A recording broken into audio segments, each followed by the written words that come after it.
Hello everyone, welcome on this channel. जहां आज हम लोग बात करने वाले हैं अपने नेक्स्ट टॉपिक पर। दरअसल नेक्स्ट टॉपिक को स्टार्ट करने से पहले हम क्या करते हैं कि 5 मिनट का क्विक रिवीजन कर लेते हैं अपनी पिछली क्लास का, जो कुछ हमने पिछली क्लास में पढ़ा था।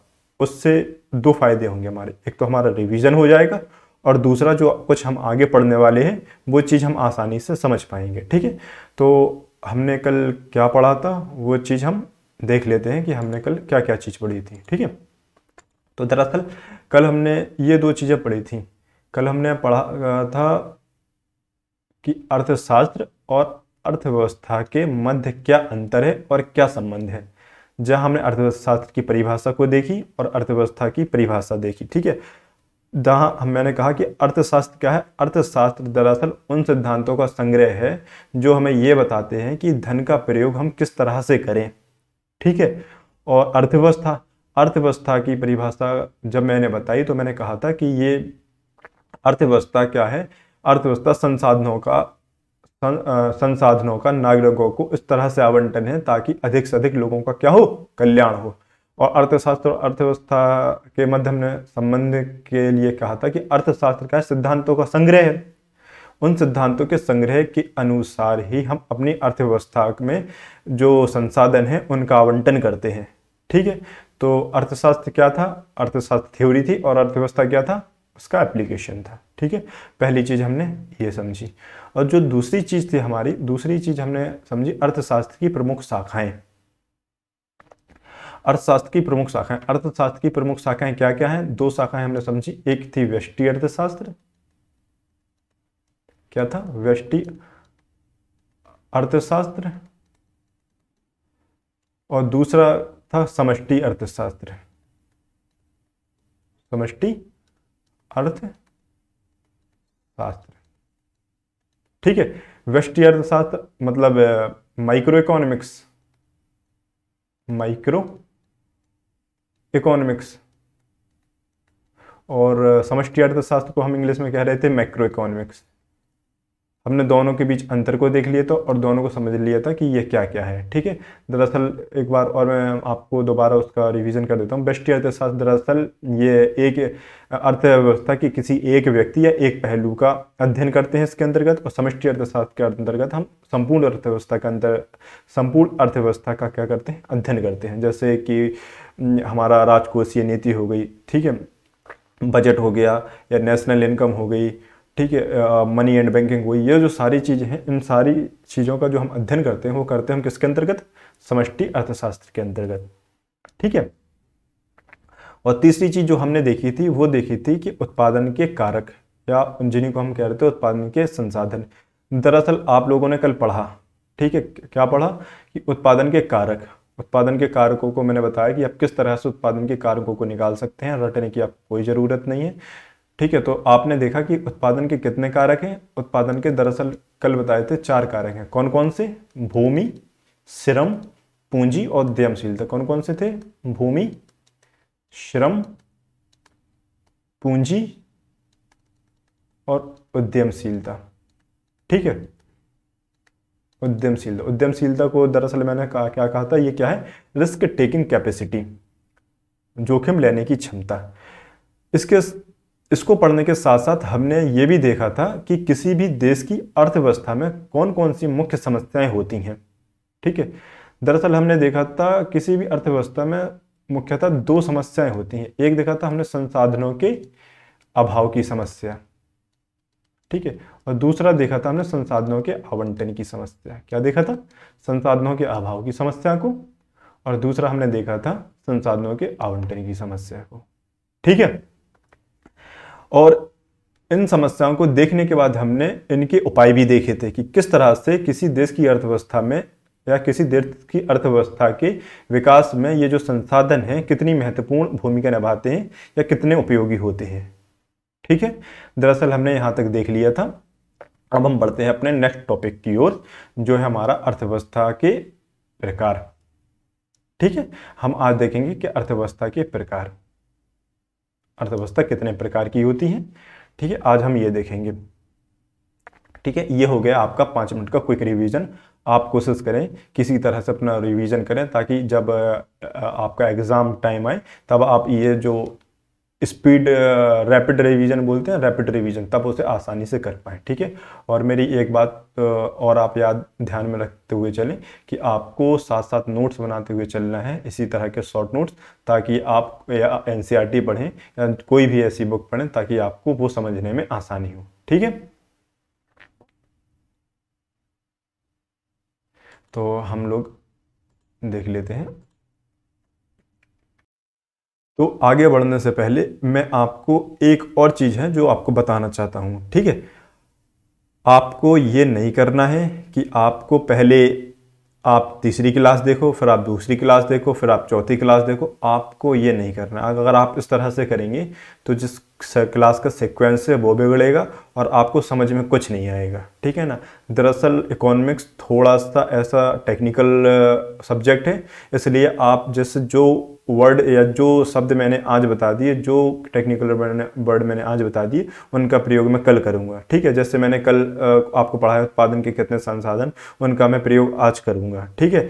दरअसल आप ये करिए कि आपने अगर कल की क्लास नहीं देखी है तो पहले आप वो देखिए, उसके बाद इस क्लास को स्टार्ट करिए तो बेहतर होगी। ठीक है। तो अब हम आगे बढ़ते हैं, जहां आज हम देखेंगे कि अर्थव्यवस्था के प्रकार। ठीक है। हम बात कर रहे थे अर्थव्यवस्था के प्रकार पर। अर्थव्यवस्था कितने प्रकार की होती है? अर्थव्यवस्था के प्रकार, टाइप्स ऑफ इकोनॉमी। ठीक है। हम यहां देखेंगे अर्थव्यवस्था कितने प्रकार की होती है। ठीक है। दरअसल पढ़ने के क्रम में हम अर्थव्यवस्था को 3 वर्गों में बांट के पढ़ते हैं। अर्थव्यवस्था के प्रकार को हम मुख्यतः 3 भागों में बांट लेते हैं। पहला तो है अंतर संबंधों के आधार पर। अर्थव्यवस्था के जो प्रकार हैं उन्हें 3 वर्गों में बांट लेते हैं। पहला है अंतर संबंधों के आधार पर। किसके आधार पर? अंतर संबंधों के आधार पर। और जो दूसरा है वो है संसाधनों के स्वामित्व के आधार पर। ठीक है। पहला अंतर संबंधों के आधार पर, दूसरा संसाधनों के स्वामित्व के आधार पर, तीसरा है विकास की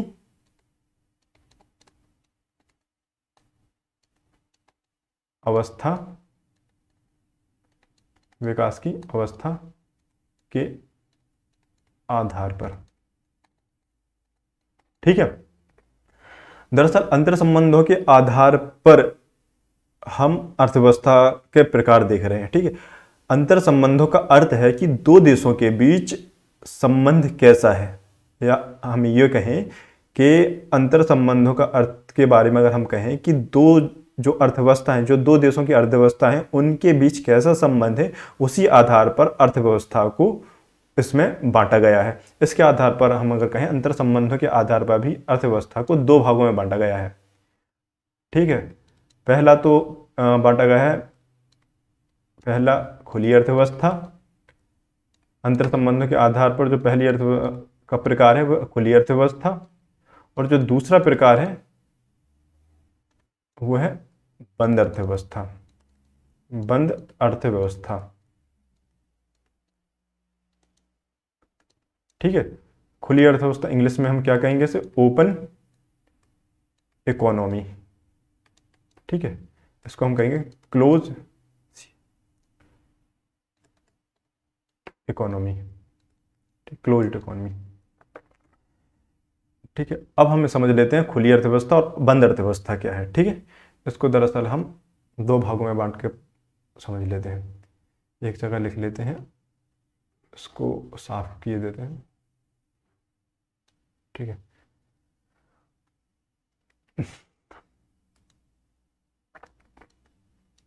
खुली अर्थव्यवस्था,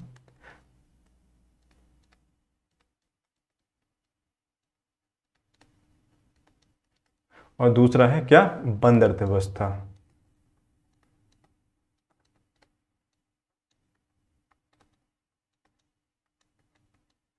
खुली अर्थव्यवस्था क्या? Open economy.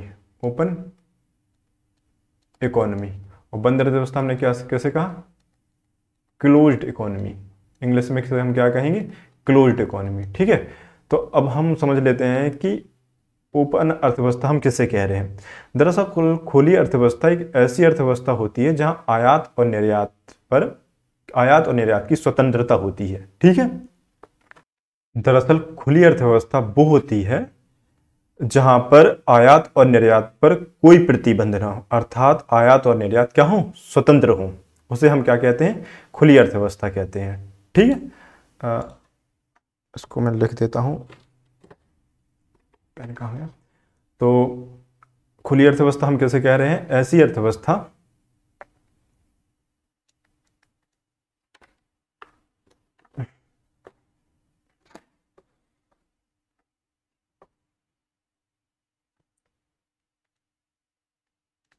ऐसी अर्थव्यवस्था जहां वस्तुओं और सेवाओं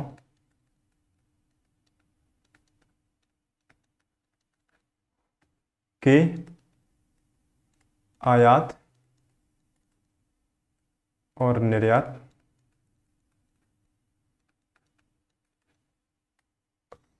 की स्वतंत्रता होती है। ठीक है, तो खुली अर्थव्यवस्था कैसी अर्थव्यवस्था? ऐसी अर्थव्यवस्था जहां वस्तुओं और सेवाओं के आयात निर्यात की स्वतंत्रता होती है, उसे हम क्या कह रहे हैं? खुली अर्थव्यवस्था।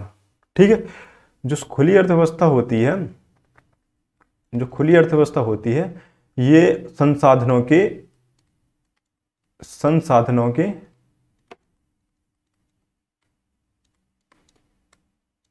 मुक्त आवागमन मुक्त आवागमन का समर्थन करती है।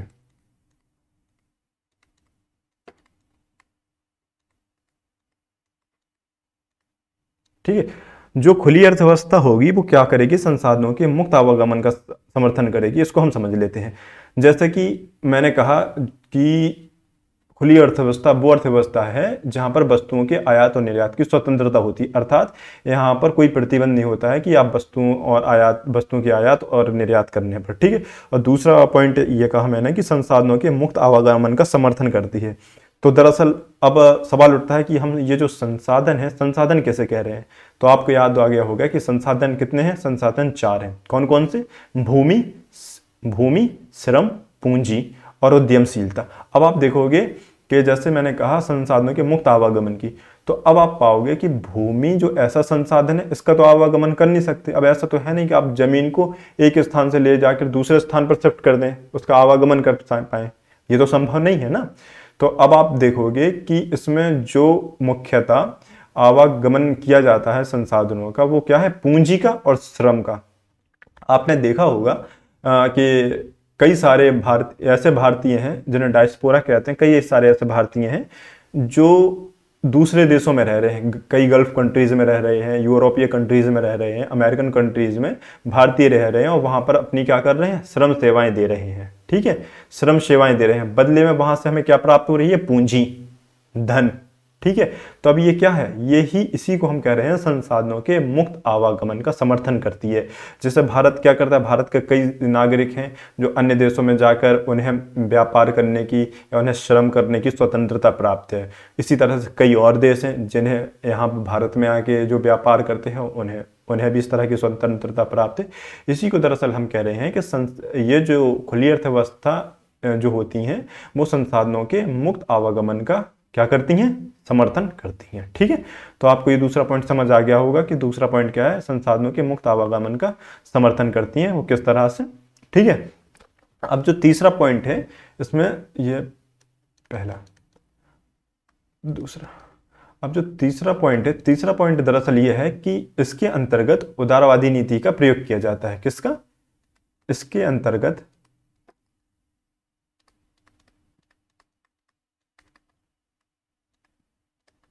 उदारवादी नीति, लिबरल पॉलिसी, इसके अंतर्गत उदारवादी नीति का क्या किया जाता है, पालन किया जाता है।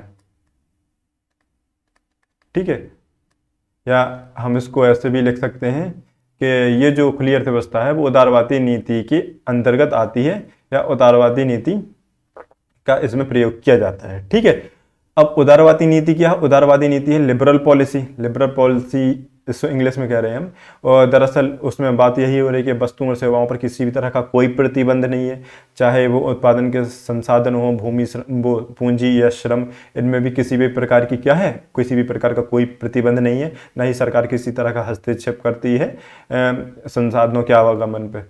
इसी को हम कह रहे हैं कि ये जो क्या है खुली अर्थव्यवस्था में, इसके अंतर्गत क्या हो रहा है, उदारवादी नीति का पालन किया जा रहा है। अब हम समझते हैं कि बंद अर्थव्यवस्था क्या है, क्लोज इकोनॉमी। दरअसल क्लोज इकोनॉमी वह अर्थव्यवस्था होती है जहां पर वस्तुओं और सेवाओं के आयात निर्यात पर पूर्णतः प्रतिबंध होता है। आप शब्दों पर ध्यान करना कि मैं क्या शब्द यूज कर रहा हूं और मैं क्या बोल रहा हूं। ठीक है, दरअसल ये ही शब्द हैं जो आगे आपको थोड़ा सा काम आएंगे। ठीक है, अभी मैं जब आपसे क्वेश्चन करूंगा, इसके बाद मैं आपसे क्वेश्चन करने वाला हूं। तो मैंने जैसे कहा कि बंद अर्थव्यवस्था वह अर्थव्यवस्था है, वह अर्थव्यवस्था वह अर्थव्यवस्था जहां वस्तुओं और सेवाओं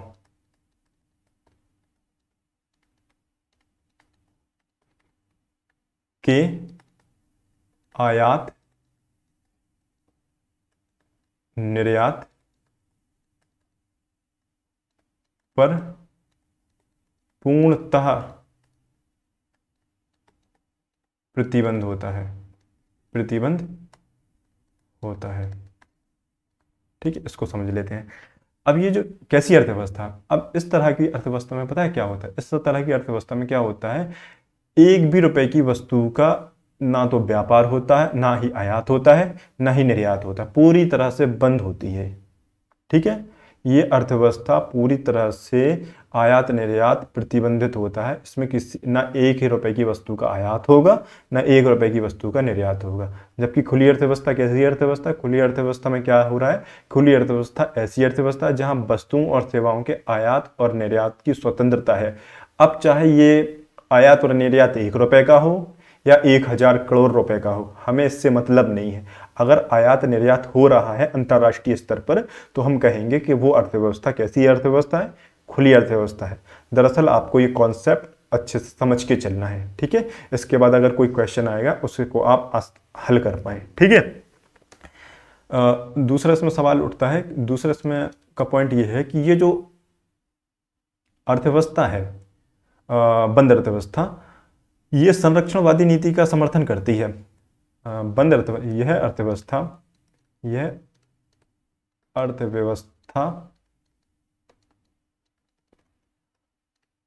संरक्षणवादी नीति का पालन करती है।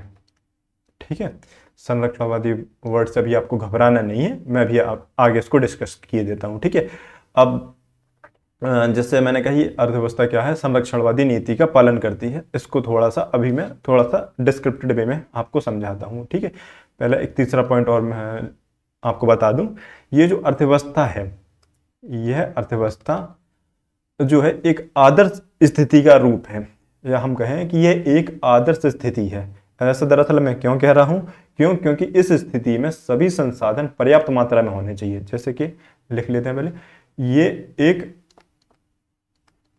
आदर्शवादी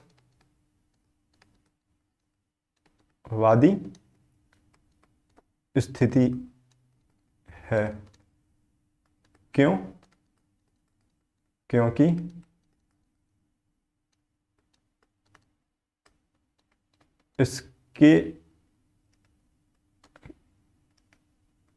इस स्थिति में सभी संसाधन कैसे सभी संसाधन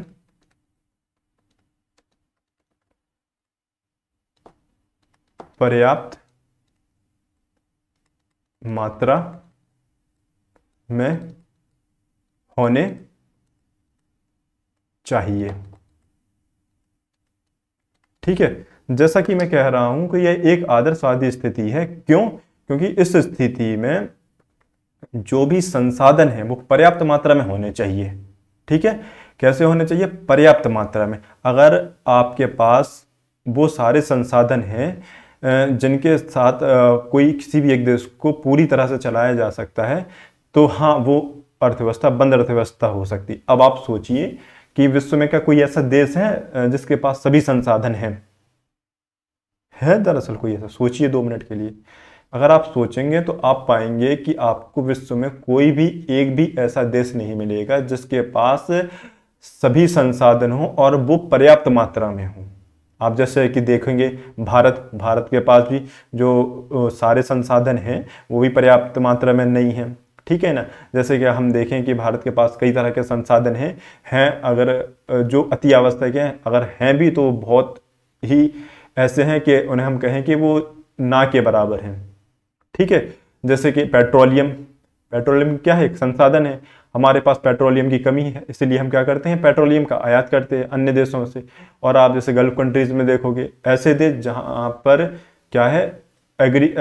क्या है, जहां की भूमि कैसी है? रेतीली, या हम कहें कि वो रेगिस्तानी क्षेत्र है। रेगिस्तानी क्षेत्र, वहां पर कृषि करना संभव नहीं है। अब वहां कृषि करना संभव नहीं है तो ऐसे में क्या होता है कि वहां पर जो कृषि से संबंधित उत्पाद हैं वो आप नहीं उगा सकते। अब जब आप कृषि से संबंधित उत्पाद नहीं उगा पाओगे तो आपको क्या करना पड़ेगा? आयात करना पड़ेगा। तो अब ये क्या करते हैं? इसी तरह से सारे देश एक दूसरे से जुड़े हुए हैं, जिनके पास किसी के पास कोई संसाधन है, किसी के पास कुछ संसाधन है। ठीक है, इसी तरह से वो आयात निर्यात के माध्यम से अपने जो संसाधनों का अभाव है उसकी समस्या को दूर करते हैं।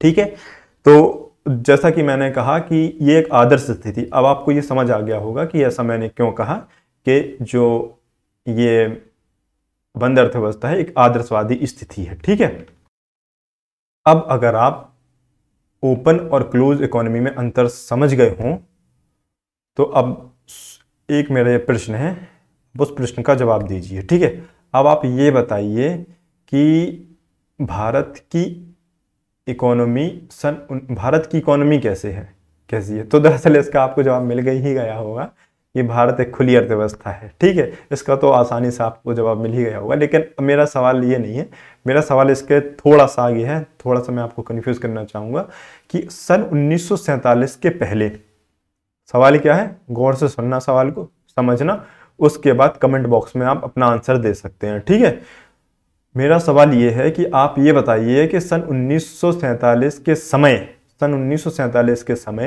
भारत की जो अर्थव्यवस्था थी वो कैसी थी सन 1947 के समय? कि क्लोज इकोनॉमी थी या ओपन इकोनॉमी थी? ठीक है, दरअसल जवाब तो खैर आपका जो आए आप जवाब दे देना, लेकिन खैर मैं आपको इसका जवाब अभी दिए देता हूं ताकि ताकि इससे हमें एक दूसरा टॉपिक भी उठाना है। ठीक है, तो जवाब यह है कि 1947 के पहले भी भारत की अर्थव्यवस्था ओपन ही थी। वो क्यों? उसका मैं जवाब देता हूं। जैसा कि अब अभी आप लोगों को कन्फ्यूजन हो रहा होगा। कन्फ्यूजन क्या? वो कन्फ्यूजन भी मैं दूर किए देता हूं। अब आप कहेंगे कि सर सन 1947 के पहले, या हम सन 1947 के समय की बात करें, सन 1947 के पहले तो ऐसा था कि ब्रिटिश जो भारत के ऊपर जो नियंत्रण था या सत्ता थी भारत पर, वो अंग्रेजों की थी। और ठीक है, अब आप देखेंगे तो अब मैंने ये नहीं कहा कि चाहे वो सत्ता किसी की हो, चाहे वो अंग्रेजों की हो या किसी की भी हो, भारत का व्यापार तो हो रहा है। तो आपके मन में फिर एक और डाउट उठेगा। आप कहेंगे कि सर ठीक है, एक चीज और बताइए कि उस समय आयात जो निर्यात था वो बहुत सीमित मात्रा में होगा कि हम तो निर्यात कर रहे थे, ब्रिटिश सरकार कर रही थी। ब्रिटिश सरकार अब निर्यात कर रही थी, तो वो ब्रिटिश सरकार बहुत ही नियंत्रित और बहुत ही सीमित मात्रा में निर्यात कर रही थी।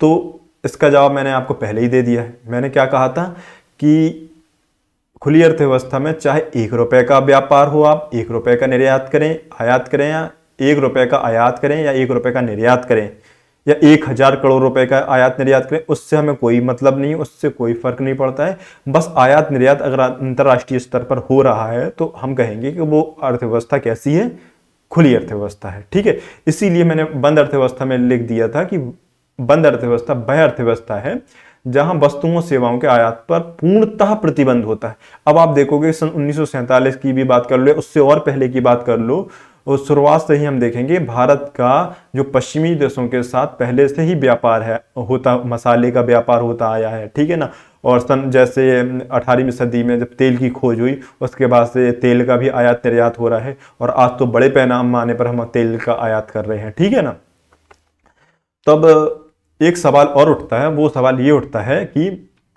सर 1947 के पहले 1947 के पहले से और अब 2023 तक क्या भारत के आयात निर्यात में कोई फर्क नहीं आया?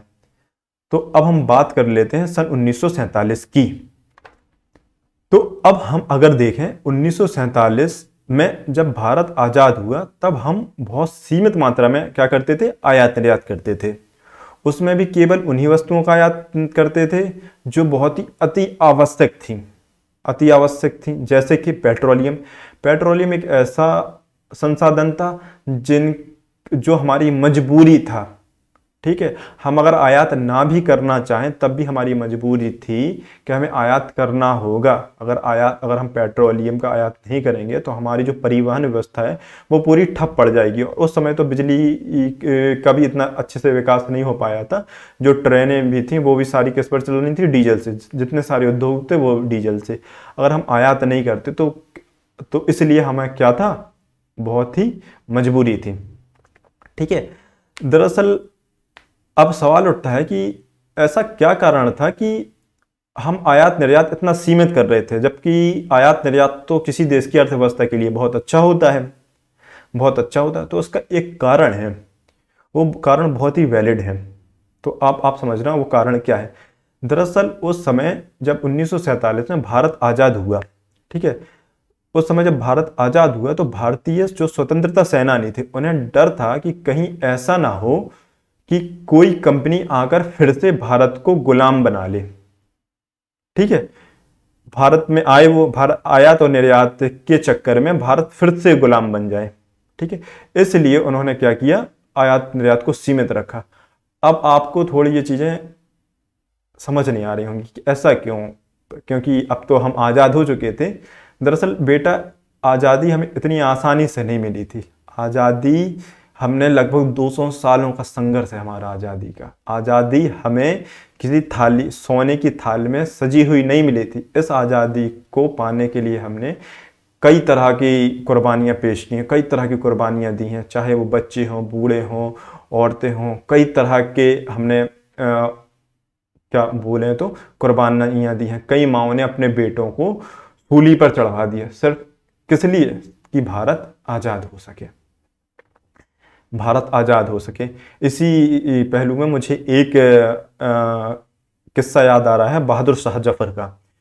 दरअसल एक ये बात है उस समय की जब बहादुर शाह जफर को रंगून भेज दिया गया था। दरअसल अंग्रेज अधिकारियों ने कहा था कि आप बहादुर शाह जफर भारत की जो आज़ादी का ख्वाब है वो छोड़ दीजिए। उन्होंने बात नहीं मानी और वो स्वतंत्रता के लिए लड़ते रहे। इसी क्रम में उन्हें कहाँ भेज दिया गया, रंगून की जेल में उन्हें भेज दिया गया। उन्हें काला पानी की सजा हो गई थी।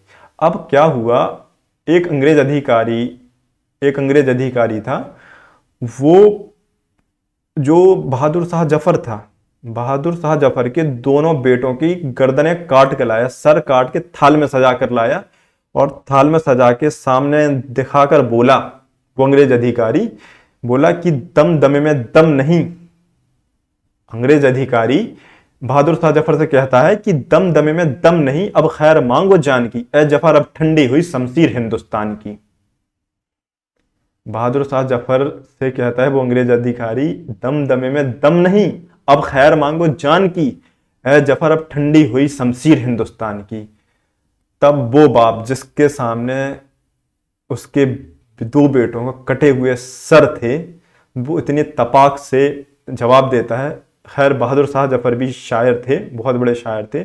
उन्होंने उसी बहादुरी और उस हिम्मत के साथ जवाब दिया और जवाब देते हैं, कहते हैं कि गाजियों में बू रहेगी जब तलक ईमान की, गाजियों में बू रहेगी जब तलक ईमान की, तख्ते लंदन तक चलेगी तेग हिंदुस्तान की, तख्ते लंदन तक चलेगी तेग हिंदुस्तान की। मानो बहादुर शाह जफर के बेटों के कटे हुए सिर मानो ये कह रहे थे कि कट गए सर हमारे कोई गम नहीं, सर हिमालय का हमने ना झुकने दिया, सर हिमालय का हमने ना झुकने दिया। तो दरअसल आपको जो लगता है कि आज़ादी हमें सोने के थाल में लगी हुई मिल गई, कि किसी भी क्रांतिकारी के ऊपर या कई सारे क्रांतिकारियों के ऊपर आप आसानी से जो कीचड़ उछाल देते हैं वो बहुत आसान नहीं होता है, ठीक है ना। दरअसल अगर आपको किसी कंडीशन को या किसी दौर को समझना है तो आपको उस दौर में जीना होगा, आपको उस दौर की परिस्थितियों को समझना होगा, तभी आप बेहतर तरीके से समझ पाएंगे कि कोई भी कदम उस परिस्थिति में उठाया गया तो क्यों उठाया गया। ठीक इसी तरह से जो भारतीय स्वतंत्रता सेनानियों ने ये जो कदम उठाया भारत में 1947 के में कि हम आयात निर्यात को सीमित रखें, वो सिर्फ इसीलिए ताकि वो सिर्फ इसीलिए क्योंकि क्या हुआ था उस समय जो हमें आज़ादी है ना वो बड़ी मेहनत से मिली थी। खैर जब भी आज़ादी की बात करता हूँ और पढ़ता हूँ उनके बारे में तो शरीर का एक एक रोम खड़ा हो जाता है कि किस तरह से हमने 200 वर्षों में एक खूनी संघर्ष के द्वारा हमने आज़ादी ली। ठीक है, खैर ये तो इतिहास की बातें थी, वो कुछ इतिहास की बातें इसलिए भी करना जरूरी थी ताकि आप उस परिस्थिति को समझ सकें कि हमने आयात निर्यात को क्यों सीमित रखा। वरना बच्चों के मन में यही सवाल रहता कि सर आयात निर्यात तो किसी भी देश के लिए अच्छा होता है। आप ही ने बताया था कि आयात करने से हम संसाधनों के अभाव की समस्या को दूर कर सकते हैं, हम कि देश किसी भी देश का विकास निर्भर करता है आयात निर्यात पर। ठीक है, तो आप समझ गए होंगे कि हमने 1947 के समय में जो हमने से मतलब जो भी क्रांतिकारी हैं कि आयात निर्यात को क्यों सीमित कर रखा। ठीक है, अब बात आते हैं हम आज पे। तो अगर आज आप देखोगे सन 2023 में भारत दुनिया के सुपर पावर बन के उभरा है। सुपर पावर जो दुनिया के सुपर पावर देश है उसकी उनकी दौड़ में है आज भारत। अगर आज हम ये कहें कि जो वर्तमान सरकार है मोदी सरकार है, खैर इस बात की तो उनकी उसकी तारीफ करनी चाहिए कि जो कोई भी सरकार हो, खैर चाहे वो कांग्रेस की सरकार हो या बीजेपी की सरकार हो, खैर सरकार कोई भी हो, अगर सरकार प्रचंड बहुमत के साथ है, सरकार का पूर्ण बहुमत है, सरकार का पूर्ण बहुमत है तो सरकार कठोर से कठोर फैसले भी आसानी से लेने में सक्षम होती है। और उसी का नतीजा है कि आज पूरी दुनिया में कि भारत की जो साख है वो बड़ी है और भारत में आज कई तरह की जो विदेशों के इसके साथ हमारे जो व्यापारिक संबंध है वो सुधरे हैं। ठीक है, तो अगर आज हम कहें और यहाँ पर आज देखें कि भारत में कई सारी वस्तुओं और सेवाओं के निर्यात में भी भारत नंबर 1 बन के उभरा है। कई सारे ऐसे एग्रीकल्चर प्रोडक्ट हैं जिनमें हम नंबर 1 हैं। ठीक है, तो अगर हम बात करें वैश्वीकरण के इस युग की, ठीक है, वैश्वीकरण के दौर में दरअसल आज भारत की जो स्थिति है, भारतीय अर्थव्यवस्था की जो स्थिति है वो व्यापक हो चुकी है।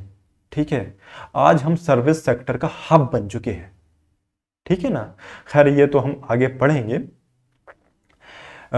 अगर आज हम एक बात कहें तो ये कहना गलत नहीं होगा कि आज हमारी अर्थव्यवस्था पहले की अपेक्षा ज़्यादा उदार हुई है, ज़्यादा लिबरल हुई है। आज हमारा व्यापार भी बढ़ा है। ठीक है, तो खैर आप लोगों को ये सारी बातें, ये जो सारी चीज़ें आपको समझ आ गई होंगी कि मैंने ये जो खुली अर्थव्यवस्था और बंद अर्थव्यवस्था क्या है। ठीक है, अब आपको इसको समझने में मुझे नहीं लगता कि कोई परेशानी होगी। ठीक है, अब बढ़ते हैं हम अपने नेक्स्ट टॉपिक की ओर। ठीक है, कि हमारा नेक्स्ट टॉपिक क्या है। ठीक है, तो खैर खुली अर्थव्यवस्था और बंद अर्थव्यवस्था में आपको जो अंतर है वो तो आसानी से समझ अब आ गए होंगे। ठीक है, अब आप इससे संबंधित जो भी प्रश्न होंगे वो हल कर पाएंगे, ऐसी मैं उम्मीद करता हूँ। देखते हैं हम कि हमारा नेक्स्ट टॉपिक क्या है। तो नेक्स्ट टॉपिक हमारा क्या था? नेक्स्ट टॉपिक हमारा था अर्थव्यवस्था के प्रकार। हाँ, अर्थव्यवस्था के प्रकार हम देख रहे थे, कहाँ गया? अच्छा, उसी में था।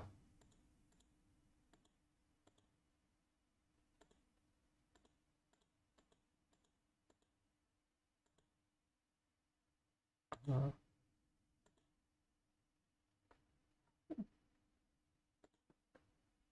यार चलिए उसको हम नए पेज पे लिख लेते हैं। दरअसल हमने क्या हुआ, हमने पढ़ा था कि अर्थव्यवस्था के प्रकार। तो हमने देखा मैं फिर से लिख देता हूं, ठीक है।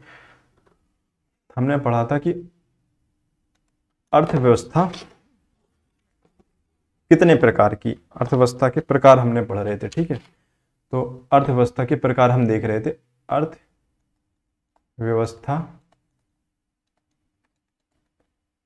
के प्रकार,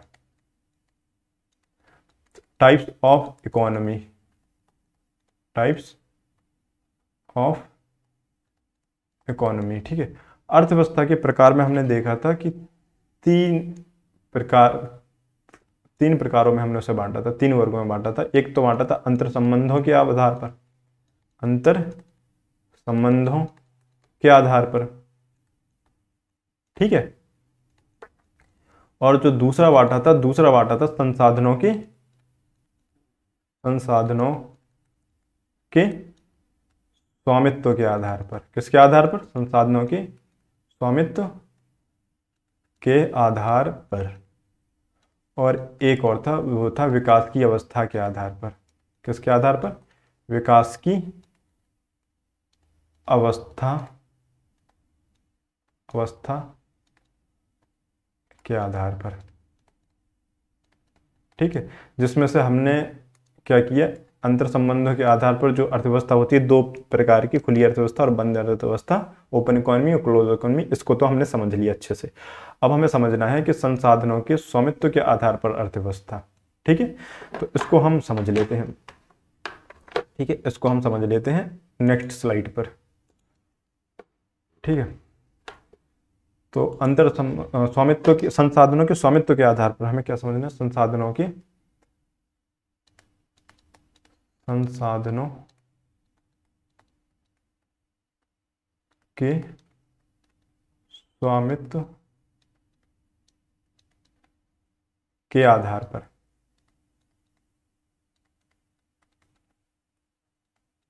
ठीक है। अर्थव्यवस्था के प्रकार, संसाधनों के स्वामित्व के आधार पर अर्थव्यवस्था के प्रकार।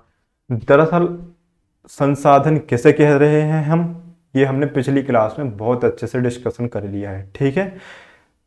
इसीलिए मैं बार बार कह रहा था आपसे कि आप पिछली क्लास को देखिए। आप पिछली क्लास को जब आप देख लेंगे तब आप आगे की क्लासेस समझ आएंगी। ये और ऐसा इसी क्लास में नहीं है, हर एक आगे की क्लास में आएगा। जो आज आप पढ़ लेंगे वो मैं कल उसको यूज़ करूँगा, उसके वर्ड को, ठीक है। तो आपने संसाधन पढ़ ली। संसाधन कितने? संसाधन कितने? चार: भूमि, श्रम, पूंजी और उद्यमशीलता, ठीक है। ठीक, अब इन संसाधनों के स्वामित्व के आधार पर अर्थव्यवस्था को भी हम तीन भागों में बांट सकते हैं, ठीक है। एक को हम कह रहे हैं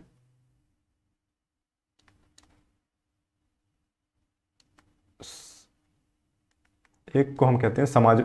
संसाधनों के स्वामित्व के आधार पर अर्थव्यवस्था तीन तरह की होती है: समाजवादी अर्थव्यवस्था, पूंजीवादी अर्थव्यवस्था और मिश्रित अर्थव्यवस्था।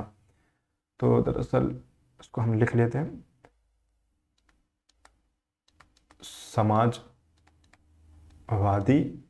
अर्थव्यवस्था, समाजवादी अर्थव्यवस्था, पूंजीवादी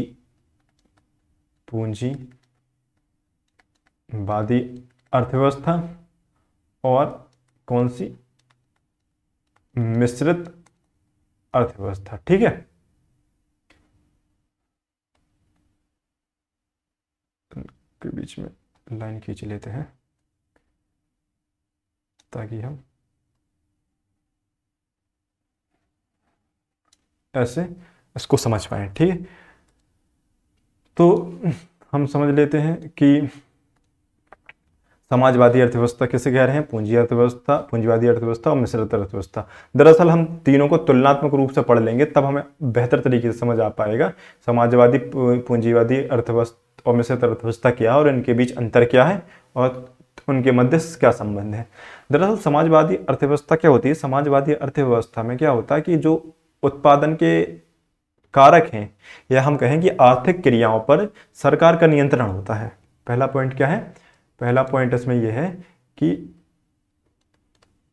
इस अर्थव्यवस्था में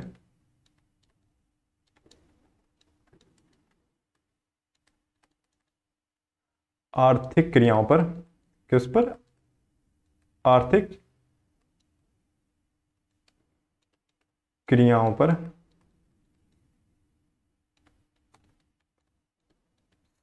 सरकार का नियंत्रण होता है। ठीक है। दरअसल हम क्या कह रहे हैं कि समाजवादी जो अर्थव्यवस्था होती है, समाजवादी अर्थव्यवस्था में क्या होता है? आर्थिक क्रियाओं पर क्या होता है? आर्थिक क्रियाओं पर सरकार का नियंत्रण होता है। अब आर्थिक क्रियाएं क्या हैं, तो यहाँ साइड में मैं समझा देता हूँ। दरअसल ये मिश्रित अर्थव्यवस्था का पॉइंट नहीं है, सिर्फ समझाने के लिए। आर्थिक क्रियाएं दरअसल 3 प्रकार की होती हैं। आर्थिक क्रियाएं, ठीक है। दरअसल आर्थिक क्रियाएं हम किसे कह रहे हैं? छोटा सा है। दरअसल आर्थिक क्रियाएं 3 तरह की हैं: उत्पादन, उपभोग और वितरण। इसी को हम कहते हैं आर्थिक क्रियाएं। ठीक है। अब समाजवादी अर्थव्यवस्था में क्या है? समाजवादी अर्थव्यवस्था में उत्पादन, उपभोग और वितरण, इन तीनों पर अगर जो नियंत्रण होगा वो किसका होगा? सरकार का होगा। यहां पर सरकार निर्धारित करेगी कि आप क्या उत्पादन करें, कितना उत्पादन करें और किस लिए उत्पादन करें। ठीक है। यहां पर सरकार नियंत्रित करेगी उत्पादन को। और अब जब उत्पादन सरकार करेगी तो मतलब सरकार ही के द्वारा, जब सरकार की ही अनुमति से उत्पादन होगा। ठीक है। उपभोग पर भी सरकार का नियंत्रण होगा और वितरण, जो क्रय विक्रय है, उस पर भी सरकार क्या करेगी? नियंत्रण स्थापित करके चलेगी। ठीक है। तो खैर मैं इसको अब इरेज किए देता हूं। जब भी मैं कहूँ कि आर्थिक क्रियाएं, तो आपको समझ जाना है कि उत्पादन, उपभोग और मैं वितरण की बात कर रहा हूं। ठीक है। तो पहला पॉइंट ये समझ आया आपको कि समाजवादी अर्थव्यवस्था में, इस अर्थव्यवस्था में क्या है? मैं दोबारा रिपीट कर रहा हूं। इस अर्थव्यवस्था में आर्थिक क्रियाओं पर सरकार का नियंत्रण होता है। सरकार ही पूरी तरह से नियंत्रित करती है कि उत्पादन किस चीज का किया जाए, कितना की उत्पादन किया जाए और किसके लिए उत्पादन किया जाए। ठीक है। पूरा नियंत्रण किसका होता है? आर्थिक क्रियाओं पर सरकार का होता है। ठीक है। पूंजीवादी अर्थव्यवस्था, दरअसल पूंजीवादी अर्थव्यवस्था में क्या होता है? आर्थिक क्रियाएं निजी क्षेत्र द्वारा संचालित होती हैं। क्या होती हैं?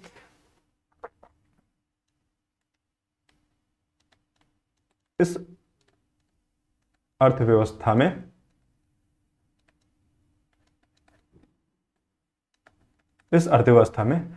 आर्थिक क्रियाएं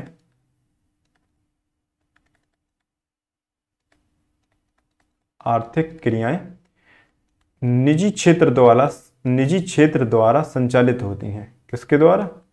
निजी क्षेत्र द्वारा संचालित होती हैं। ठीक है। जैसे कि पूंजीवादी अर्थव्यवस्था में क्या होती है? आर्थिक क्रियाएं क्या? उत्पादन, उपभोग और वितरण निजी क्षेत्र द्वारा। किसके द्वारा? ये जो निजी क्षेत्र, इसके द्वारा संचालित होती है। अब निजी क्षेत्र हम कैसे कह रहे हैं? निजी क्षेत्र का मतलब है सरकार की यहाँ पर कोई भूमिका नहीं होती है। मतलब सरकार इन आर्थिक क्रियाओं पर किसी भी तरह का कोई प्रतिबंध नहीं लगाता है, ना ही किसी तरह से वो नियंत्रित करता है। यहाँ पर आपकी जो मर्जी है आप उत्पादन कीजिए, अर्थात जो प्राइवेट सेक्टर्स हैं उनका जो मन करे वो उन चीज़ों का उत्पादन करें, वो चाहें तो उत्पादन ना भी करें।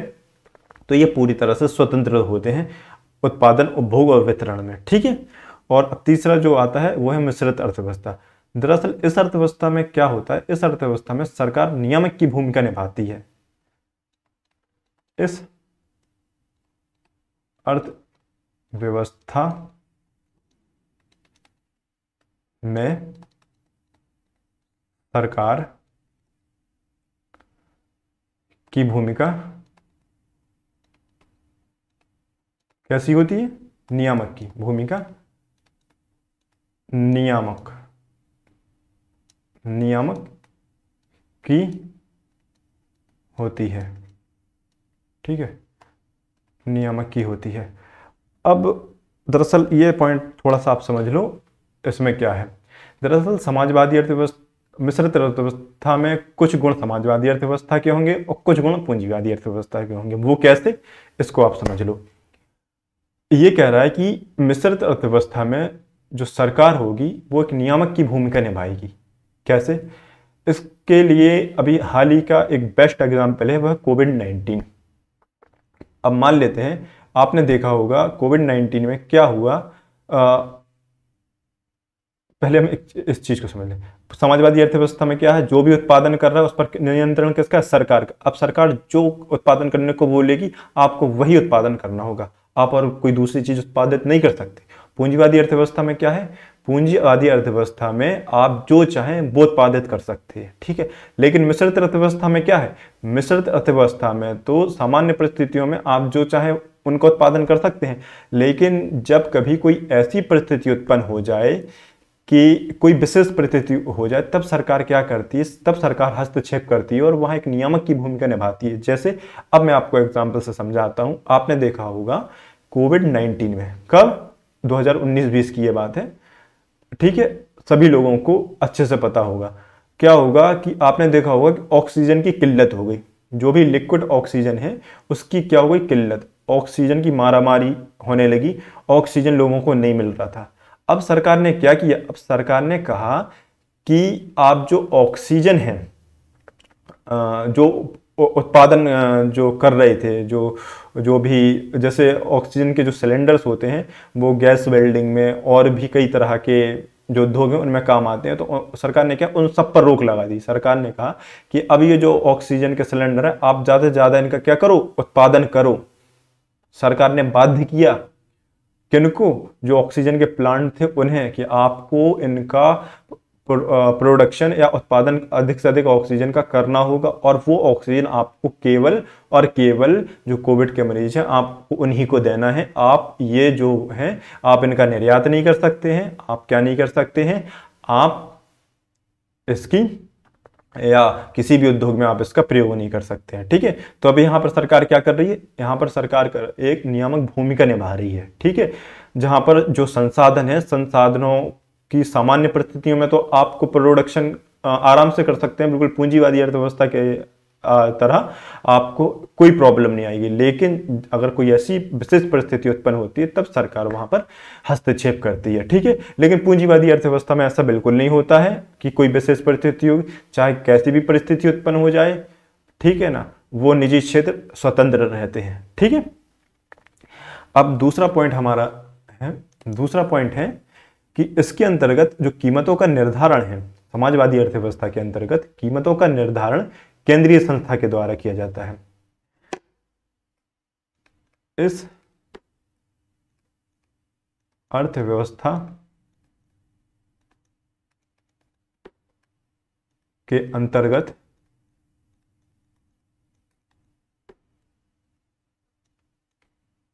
कीमतों का निर्धारण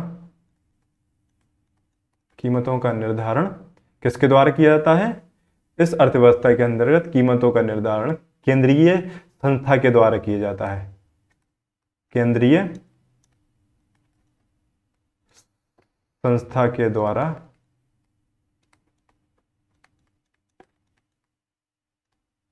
किया जाता है।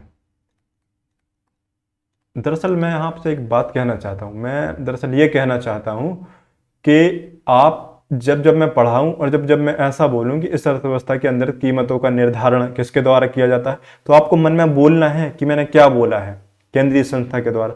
इससे आपको क्या होगा, इससे आपको ये बिल्कुल नहीं लगेगा कि हम ऑनलाइन क्लास ले रहे हैं।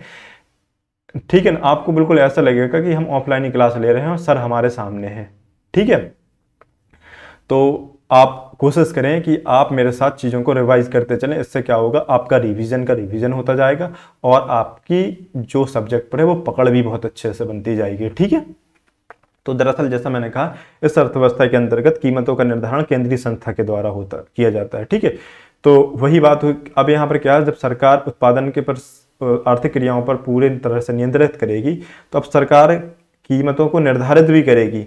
अब यहाँ पर कोई भी निजी संस्था या कोई भी व्यक्ति या कोई भी कंपनी है, अगर किसी वस्तु या सेवा का वो प्रोडक्शन कर रही है, उत्पादन कर रही है, और वो चाहे कि मैं इस वस्तु की कीमत इतनी रखना चाहूँगा, तो वो ऐसा नहीं कर सकता। क्यों? क्योंकि समाजवादी अर्थव्यवस्था में सरकार की ये नीति होती है, ये पॉलिसी होती है कि वो कीमतों को निर्धारित करे। ठीक है, सरकार ही इस कीमतों को निर्धारित करती है। ठीक है, निजी संस्थाएं उन कीमतों को निर्धारित नहीं कर सकती हैं। ठीक है, और दूसरा पूंजीवादी अर्थव्यवस्था में क्या होता है? पूंजीवादी अर्थव्यवस्था में क्या होगा, जो कीमतों का निर्धारण है, कीमतों का निर्धारण बाजार शक्तियों के द्वारा किया जाता है। कीमतों का निर्धारण बाजार शक्तियों के द्वारा किया जाता है। अब दरअसल आपको यहाँ पर सिर्फ एक बात समझनी है कि बाजार शक्तियाँ हम कैसे कह रहे हैं। ठीक है, जैसा कि यहाँ पर तो कीमतों का निर्धारण सरकार ने कर दिया, लेकिन यहाँ पर जो कीमतों को निर्धारित कर रही है वो कर रही हैं बाजार शक्तियाँ। तो दरअसल हम बाजार शक्तियाँ कह कैसे रहे हैं?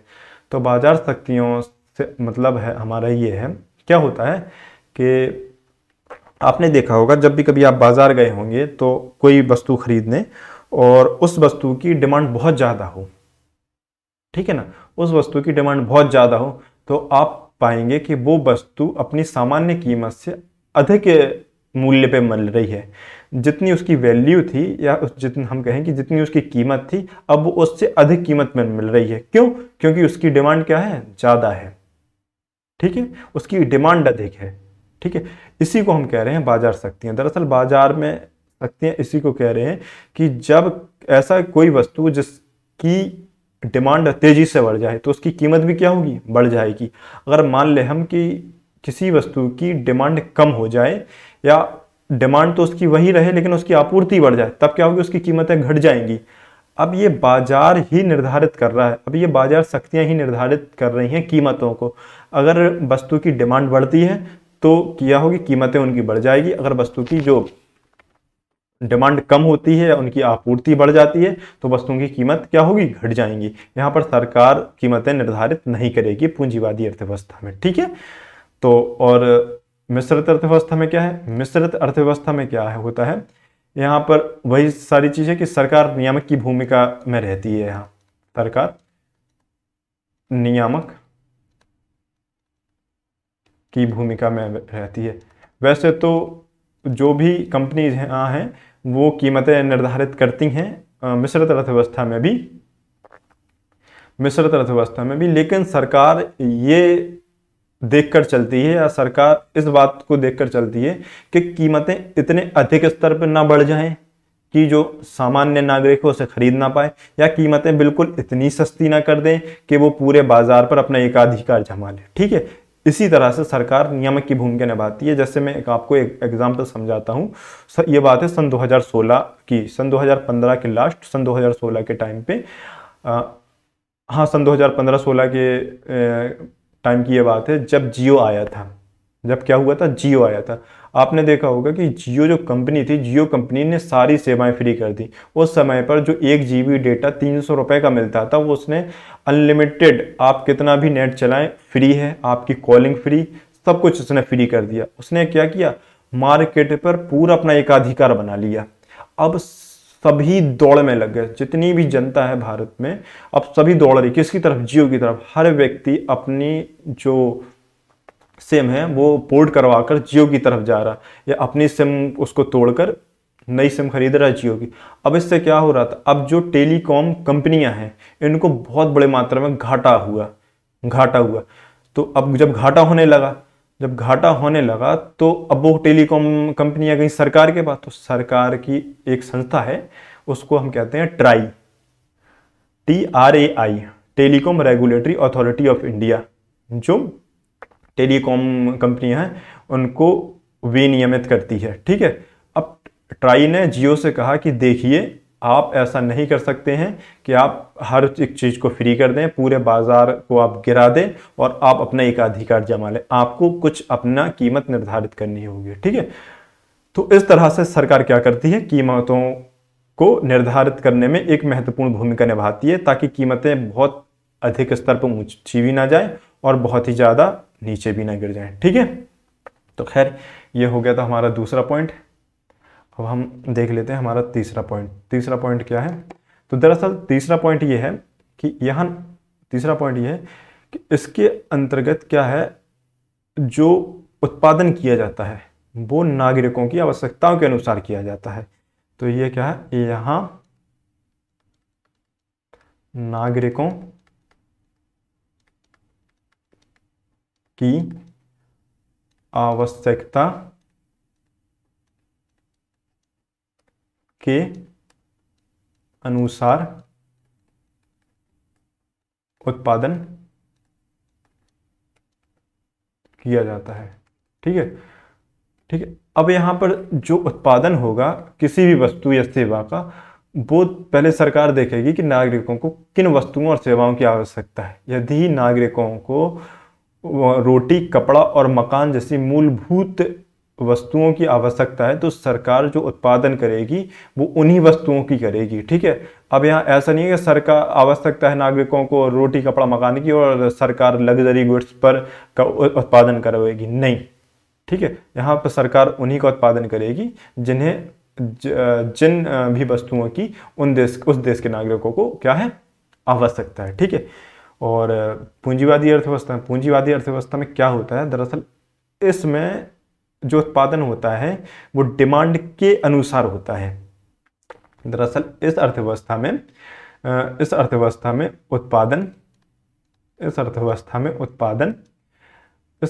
जो उत्पादन होगा वो बाजार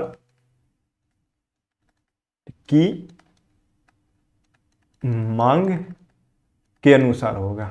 जो उत्पादन होगा किस क्या तरह होगा, बाजार की मांग के अनुसार।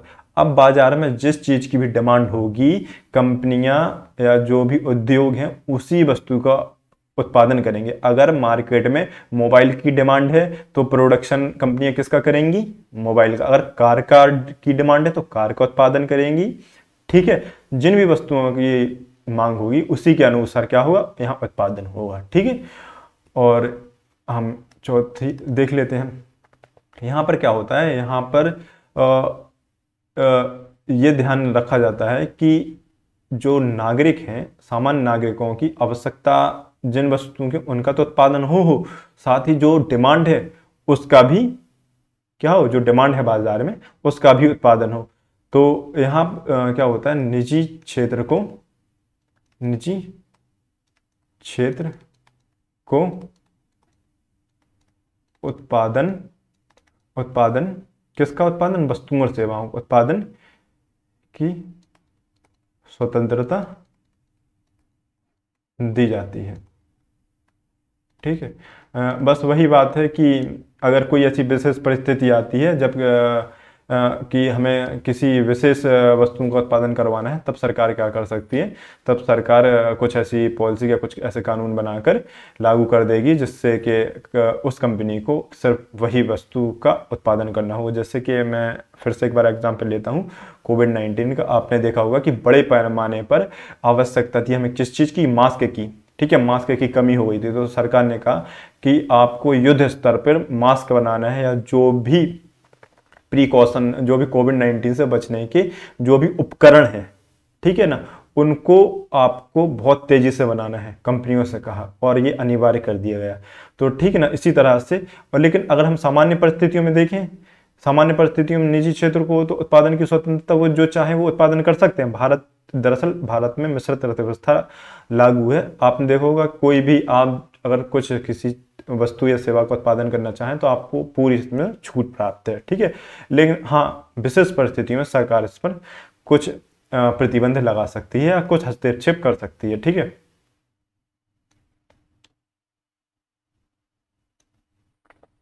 ठीक है, तो ये वाला पॉइंट हो गया। अब हम देखते हैं चौथा पॉइंट, कुछ 4 पॉइंट ये है कि ये जो पूंजी समाजवादी अर्थव्यवस्था का मुख्य उद्देश्य जो होता है वो जन कल्याण होता है। क्या होता है? इस अर्थव्यवस्था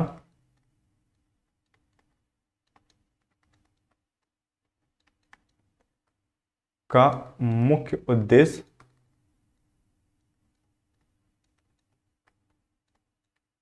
जन कल्याण होता है। ठीक है। दरअसल ये जो समाजवादी अर्थव्यवस्था, ये जो अर्थव्यवस्था है ये निजी लाभ के उद्देश्य से काम करती है। तो हम अगर कहें इस अर्थव्यवस्था का जो उद्देश्य है वो क्या है? लाभ अर्जित करना, लाभ अर्जित करना, निजी लाभ अर्जित करना। अगर हम कहें निजी लाभ अर्जित करना, ठीक है। अब इस अर्थव्यवस्था में मान लेते हैं किसी ऐसी वस्तु का उत्पादन हो रहा है जिससे उस कंपनी को घाटा है, ठीक है, लेकिन क्या है, उस देश के नागरिकों को उस चीज़ की आवश्यकता है, तब भी सरकार उस वस्तु का उत्पादन करेगी। क्यों? क्योंकि सरकार का यहाँ पर उद्देश्य है जन कल्याण करना, ना कि लाभ कमाना।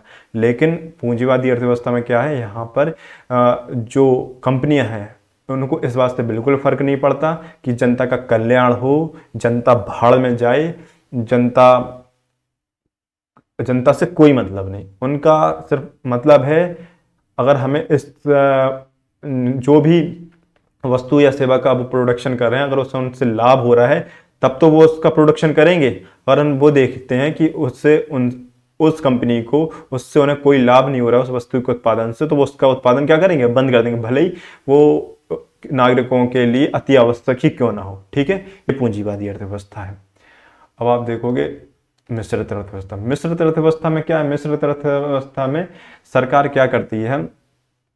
सामाजिक और आर्थिक कल्याण के साथ साथ जो सामाजिक और आर्थिक कल्याण के साथ साथ ये भी देखती है कि जो भी कंपनी है उनको भी लाभ हो, लेकिन लाभ ऐसा ना हो कि उनसे क्या हो, जो आम नागरिक हैं उन्हें किसी भी प्रकार की हानि हो। ठीक है, तो यहाँ पर भी जो भी कंपनी है इनका उद्देश्य क्या है? दरअसल जो मेन उद्देश्य तो उसका भी यही है, नागरिकों का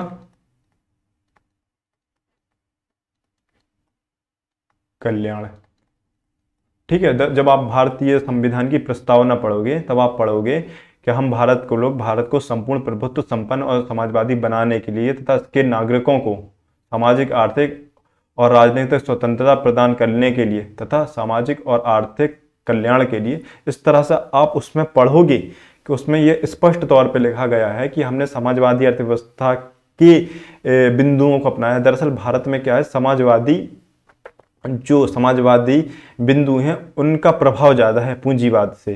खैर हमने जो अर्थव्यवस्था अपनाई है वो मिश्रित अर्थव्यवस्था है, लेकिन जो प्रभाव ज़्यादा है वो है समाजवादी अर्थव्यवस्था का। तो खैर सरकार ये ध्यान रखती है कि अधिक से अधिक नागरिकों का कल्याण हो, लेकिन इसके साथ साथ ये भी कोशिश करती है कि जो निजी क्षेत्र है उसे भी किसी तरह की हानि ना हो। ठीक है, ताकि जो देश का विकास है वो समग्र रूप से हो सके। ठीक है, अब हम देख लेते हैं पाँचवा पॉइंट।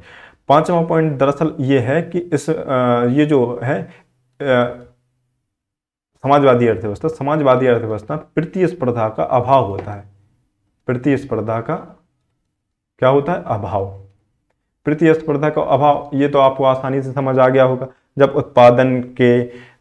उत्पादन, उपभोग और वितरण के साधनों पर किसका नियंत्रण है? सरकार का नियंत्रण। आर्थिक क्रियाएं पर सरकार का नियंत्रण। कीमत निर्धारित कौन कर रही? सरकार कर रही। अब जब हर चीज सरकार के नियंत्रण में है और जब सरकार ही ये डिसाइड करेगी कि आपको क्या उत्पादन करना है, क्या उत्पादन नहीं करना है, तो प्रतिस्पर्धा किस बात की? किसी बात की नहीं। सरकार ने इतना टारगेट दे दिया कि आपको बस इतना ही उत्पादन करना है, आप उससे ज्यादा उत्पादन कर ही नहीं पाएंगे, तो फिर प्रतिस्पर्धा यहाँ पर होगी नहीं। इसीलिए जो क्या होता है समाजवादी अर्थव्यवस्था में क्या होता है कि प्रतिस्पर्धा का अभाव होता है। ठीक है, लेकिन यहाँ हम देखें, यहाँ पर पूंजीवादी अर्थव्यवस्था तो यहाँ प्रतिस्पर्धा पर्याप्त रूप से पाई जाती है। प्रतिस्पर्धा पर्याप्त रूप से पाई जाती है, या हम कहें कि यह बाजार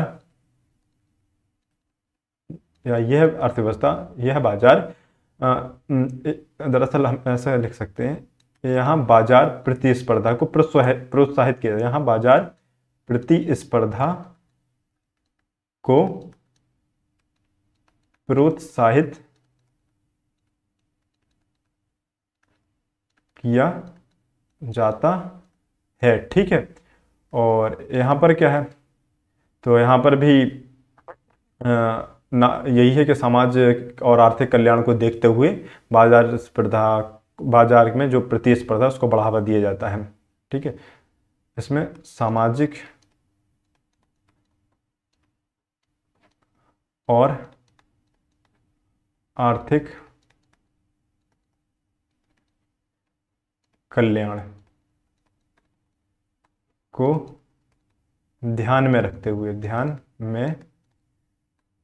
रखते हुए प्रतिस्पर्धा को बढ़ावा दिया जाता है। ठीक है, एक और लास्ट पॉइंट है जो इसमें बचा है, उसके बाद हम इस क्लास को एंड करेंगे। ठीक है, तो दरअसल थोड़ी मुझे लगता है ये क्लास शायद लंबी हो गई है। खैर, यहाँ ये जो समाजवादी अर्थव्यवस्था है, समाजवादी अर्थव्यवस्था में क्या होता है, मांग एवं आपूर्ति के सिद्धांत की भूमिका नहीं होती है। इस अर्थव्यवस्था में क्या है,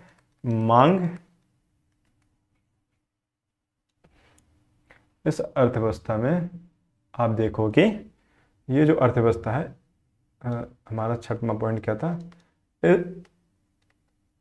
इस अर्थव्यवस्था में मांग एवं आपूर्ति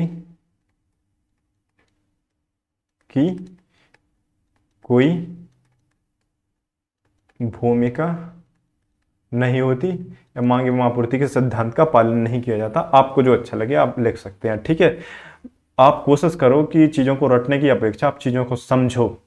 जैसे मैंने कहा, भारतीय इस अर्थव्यवस्था मांग एवं आपूर्ति की कोई भूमिका नहीं होती है, या आप इसको ज़्यादा और बेहतर अच्छे से अगर मैं चाहूँगा तो आपको ये लिखो कि इस अर्थव्यवस्था में मांग एवं आपूर्ति के सिद्धांत का पालन नहीं किया जाता है। वैसे दोनों सही हैं, आप कुछ भी लिख सकते हो। ठीक है, और एक और इसमें हम देख लेते हैं। अब दरअसल आता है यहाँ तो पूरी अर्थव्यवस्था मांग एवं आपूर्ति के आधार पर ही चलती है। तो वही बात है कि यहाँ पर मांग एवं आपूर्ति को क्या किया जाता है, प्रोत्साहित किया जाता है। ये अर्थव्यवस्था मांग एवं आपूर्ति पर आधारित है, इसीलिए इसको क्या कहते हैं, बाजार आधारित अर्थव्यवस्था कहते हैं। ये अर्थव्यवस्था मांग एवं आपूर्ति के सिद्धांतों का पालन करती है। क्या करती है, मांग एवं आपूर्ति के सिद्धांतों का पालन करती है, इसीलिए इसे क्या कहते हैं हम, बाजार आधारित अर्थव्यवस्था। ठीक है, इसी को हम क्या कह रहे हैं, बाजार आधारित अर्थव्यवस्था। ठीक है, इसमें भी मांग एवं आपूर्ति के सिद्धांतों का पालन किया जाता है, आप इसको लिख लेना। इसमें भी क्या होता है मैं समझा देता हूँ, मांग एवं आपूर्ति के सिद्धांतों का पालन किया जाता है, लेकिन बस वही चीज़ है कि सरकार इसमें डिसाइड करती है। सरकार इसमें एक हस्तक्षेप की भूमिका में रहती है कि अगर मांग बहुत ज़्यादा बढ़ जाए तब सरकार क्या करती है, उस मांग को कम करने के लिए विभिन्न तरह की, जैसे हम जब मौद्रिक नीति पढ़ेंगे तो उसमें हम पढ़ेंगे कि सरकार जब डिमांड बहुत ज़्यादा बढ़ जाती है तब सरकार क्या करती है, तब सरकार हस्तक्षेप करती है और कई तरह की नीतियाँ अपनाती हैं। जैसे मैं एक एग्जाम्पल देता हूँ कि सरकार क्या करती है, रेपो रेट या बैंक रेट, उसकी दर को क्या है, जो ब्याज दर है वो बढ़ा देती है। उससे क्या होती है, डिमांड कम हो जाती है और जो महंगाई है वो कम हो जाती है। तो यहाँ पर यह है कि मांग एवं आपूर्ति के सिद्धांतों का पालन किया जाता है। खैर मैं लिख ही देता हूँ, मांग एवं आपूर्ति के सिद्धांतों का पालन किया जाता है, परंतु सरकार विशेष परिस्थितियों में हस्तक्षेप कर सकती है, विशेष परिस्थितियों में हस्तक्षेप कर सकती है। ठीक है, खैर ये तो सारे पॉइंट हो गए। इसमें जो एक एक्स्ट्रा पॉइंट है वो एक्स्ट्रा पॉइंट किसका, समाज इसका पूंजीवादी अर्थव्यवस्था का। इसमें जो एक्स्ट्रा पॉइंट है वो ये है कि एडम स्मिथ के अनुसार यह अर्थव्यवस्था अहस्तक्षेप की नीति का पालन करती है। किसका पालन करती है, अहस्तक्षेप की नीति का, जिसको इंग्लिश में कहते हैं लेजिस फेयर पॉलिसी। ठीक है, अर्थात आर्थिक क्रियाओं में सरकार का कोई हस्तक्षेप नहीं होता है, इसी को हम कहते हैं अहस्तक्षेप की नीति। जैसा कि शुरू में हमने ऊपर बता दिया है, लेकिन फिर भी एक आप इसमें पॉइंट और बढ़ा सकते हैं। एडम स्मिथ के अनुसार, एडम स्मिथ के अनुसार एडम स्मिथ आधुनिक अर्थशास्त्र, इनको आधुनिक अर्थशास्त्र का जनक कहा जाता है। ठीक है, एडम स्मिथ के अनुसार यह अर्थव्यवस्था के अनुसार, एडम स्मिथ के अनुसार यह अर्थव्यवस्था अहस्तक्षेप की नीति का पालन करती है। ठीक है, वो क्यों, क्योंकि आर्थिक क्रियाओं पर सरकार का कोई नियंत्रण नहीं होता। आर्थिक क्रियाओं पर सरकार का कोई हस्तक्षेप नहीं होता। ठीक है, तो खैर ये सारे चीज़ें थी जिनको हमने समझा। संसाधनों के स्वामित्व के आधार पर अर्थव्यवस्था को हमने देखा कि 3 भागों में हम बांटकर हम पढ़ सकते हैं, जहाँ पर हमने देखा कि संसाधनों के स्वामित्व के आधार पर अर्थव्यवस्था 3 तरह की है, समाजवादी अर्थव्यवस्था, पूंजीवादी अर्थव्यवस्था, मिश्रित अर्थव्यवस्था। बस 2 मिनट में हम क्या करते हैं, इसको रिवाइज कर लेते हैं। समाजवादी अर्थव्यवस्था में हमने देखा कि इस अर्थव्यवस्था में आर्थिक क्रियाओं पर सरकार का नियंत्रण होता है, जबकि पूंजीवादी अर्थव्यवस्था में क्या होता है, आर्थिक क्रियाएं निजी क्षेत्र द्वारा संचालित होती है। मिश्रित अर्थव्यवस्था में क्या है, मिश्रित अर्थव्यवस्था में सरकार नियामक की भूमिका निभाती है, और जो समाजवादी अर्थव्यवस्था में है इसमें जो कीमतों का निर्धारण है वो कौन करेगा, केंद्रीय सरकार या केंद्रीय संस्था जो भी होगी वो कीमतें निर्धारित करेगी। ठीक है, और जो पूंजीवादी अर्थव्यवस्था है, यहाँ पर जो कीमतों का निर्धारण होगा वो बाजार शक्तियों के आधार पर ही होगा। और मिश्रित अर्थव्यवस्था में तो यही है कि सरकार नियामक की भूमिका निभाएगी, सरकार ही यहाँ पर वैसे तो जो कीमतें निर्धारित हैं वो बाजार शक्तियों के द्वारा होता है, लेकिन जब कीमतें बहुत ज़्यादा बढ़ जाएं या बहुत ज़्यादा कम हो जाए तब सरकार क्या करती है, हस्तक्षेप करती है। ठीक है, और तीसरा पॉइंट ये था, यहाँ पर जो उत्पादन किया जाता है वो नागरिकों की आवश्यकता के अनुसार किया जाता है। ठीक है, ऐसा कोई भी उत्पादन कोई भी कंपनी नहीं कर सकती है जो सरकार ना कहे, और मतलब सरकार अगर जो चाहे उन्हीं वस्तुओं का उत्पादन करना होता, और सरकार ये देखती है कि नागरिकों को किन वस्तुओं और सेवाओं की आवश्यकता है। ठीक है, और यहाँ पर ऐसा बिल्कुल नहीं है। पूंजीवादी अर्थव्यवस्था तो कहती है कि आप डिमांड करिए, आप डिमांड जिस चीज़ की करेंगे हम प्रोडक्शन उस चीज़ का करेंगे। ठीक है, निजी क्षेत्र में भी ऐसा ही है। निजी क्षेत्र में ऐसा है कि आप जो भी डिमांड होगी उसके अनुसार उत्पादन किया जाएगा, लेकिन यहाँ पर नागरिकों के आवश्यकताओं को भी ध्यान में रखा जाएगा। ठीक है, और जो चौथा पॉइंट ये है कि जो समाजवादी अर्थव्यवस्था है इसका जो मुख्य उद्देश्य होता है वो होता है अधिक से अधिक नागरिकों का क्या हो, कल्याण हो। ठीक है, और जो पूंजीवादी अर्थव्यवस्था का मुख्य उद्देश्य होता है लाभ अर्जित करना, उन्हें नागरिकों से कोई मतलब नहीं कि उनका कल्याण हो या बिल्कुल ना हो। ठीक है, और जो मिश्रित अर्थव्यवस्था है, मिश्रित अर्थव्यवस्था में यही है, मिश्रित अर्थव्यवस्था में यह ध्यान रखा जाता है कि नागरिकों का तो कल्याण हो, लेकिन उससे क्या है कि निजी क्षेत्र को भी उसके ऊपर कोई दुष्प्रभाव ना पड़े, और जो देश है वो सतत रूप से विकास करता रहे। ठीक है, और जो 5वां पॉइंट है वो समाजवादी अर्थव्यवस्था में वो है कि प्रतिस्पर्धा का यहाँ अभाव पाया जाता है। वो आपको समझ गए होंगे कि प्रतिस्पर्धा का अभाव क्यों है, क्योंकि सारे जो उत्पादन है, उपभोग है और वितरण है, सब पर नियंत्रण किसका है, सरकार का है। तो इसलिए क्या हो रहा है, प्रतिस्पर्धा का अभाव है।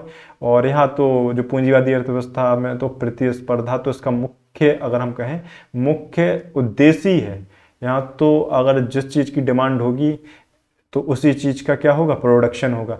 एक कंपनी कह रही है कि हमें 10 कार बना, अगर मांग बाजार में 10 कार की है तो एक कंपनी कहती है कि ठीक है मैं 10 कार बनाऊंगी, तो दूसरी कंपनी कहती है कि नहीं मैं 20 कार बनाऊंगी। तो क्या होता है यहाँ पर प्रतिस्पर्धा क्या होती है, बढ़ जाती है। ठीक है, इसीलिए या हम कहें कि यहाँ ये बाजार है वो प्रतिस्पर्धा को प्रोत्साहित करता है। ठीक है, और मिश्रित अर्थव्यवस्था में क्या है, सामाजिक और आर्थिक कल्याण को ध्यान में रखते हुए प्रतिस्पर्धा को बढ़ावा दिया जाता है। ठीक है, छठवां पॉइंट है, इस अर्थव्यवस्था मांग एवं आपूर्ति की कोई भूमिका नहीं होती है, क्योंकि आवश्यकता के अनुसार जब उत्पादन होगा तो मांग एवं आपूर्ति जैसे सिद्धांतों का पालन नहीं किया जाएगा। लेकिन यहाँ क्या है, मांग एवं आपूर्ति के सिद्धांतों के आधार पर ही उत्पादन किया जाता है, इसीलिए इसको क्या कहते हैं, बाजार आधारित अर्थव्यवस्था। ठीक है, यहाँ पर मांग एवं आपूर्ति के सिद्धांतों का पालन किया जाता है, लेकिन विशेष परिस्थितियों में सरकार क्या करती है, हस्तक्षेप कर सकती है। तो पूंजीवादी अर्थव्यवस्था में एक जो एक्स्ट्रा पॉइंट ये था वो ये था कि एडम स्मिथ ने इस अर्थव्यवस्था को अहस्तक्षेप कहा है। जो एडम स्मिथ ने कहा है कि पूंजीवादी अर्थव्यवस्था हस्तक्षेप की नीति का पालन करती है। वो क्यों, क्योंकि आर्थिक क्रियाओं पर क्या होता है, सरकार का कोई हस्तक्षेप नहीं होता है। ठीक है, इसी के साथ हम क्लास को करते हैं पूरा, मिलते हैं नेक्स्ट वीडियो में। उम्मीद करते हैं कि आप इस क्लास को अच्छे से देख रहे होंगे और आप इस क्लास को अच्छे से समझिए। जो कुछ आपको नहीं समझ आए आप उससे कमेंट बॉक्स में आप उस क्वेश्चन को पूछ सकते हैं। मैं कोशिश करूंगा कि उसका मैं जवाब आपको नेक्स्ट वीडियो में दे पाऊँ। ठीक है, धन्यवाद, थैंक यू, मिलते हैं नेक्स्ट क्लास में।